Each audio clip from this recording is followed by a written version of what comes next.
I'm going to review the Leofoto Go-125 carbon fiber monopod and compare it to the Koolehaoda K-288 aluminum monopod. Both of the monopods are on a Momon TR1 aluminum base. I've been using the Koolehaoda for about a year. I've been having problems with the Koolehaoda K-288, which is why I purchased the Leofoto. One of the issues is that the Koolehaoda monopod requires an adapter. Sometimes the adapter will screw out of the monopod and be stuck in the camera. I have a similar problem with a Manfrotto Compact XTreme monopod.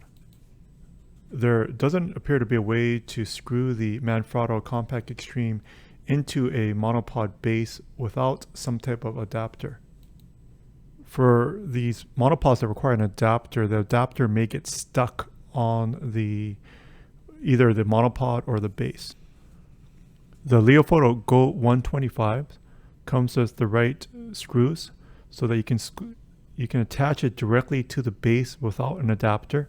It will screw right in with a 1/4 inch times 20 thread per inch screw base, and then on the top it has that normal 1/4 inch by 20 thread per inch that will screw directly onto the RICOH THETA camera.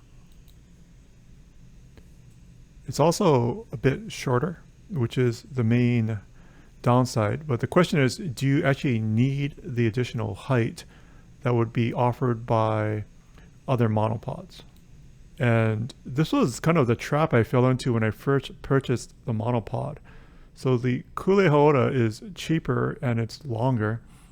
And you tend to think, well, if it's longer, at least I have the flexibility to extend it. And if it's shorter and you can't extend it further, I'm going to be kind of stuck. So the longer monopod does seem more flexible. Unfortunately, the additional weight is a bit of a deterrence to using it. And on top of that, the question is, do you actually want to extend it to the full height? Let's measure the Koolehaoda to see how long it actually is. Using a tape measure I had in the office, I found out that it is 63 inches. The Leofoto Go-125 does appear to be considerably shorter. So I actually did the same process, and when I measured it, it turned out to be about 49 inches. The question is, well, are you going to take a better picture if it's slightly higher? Probably not.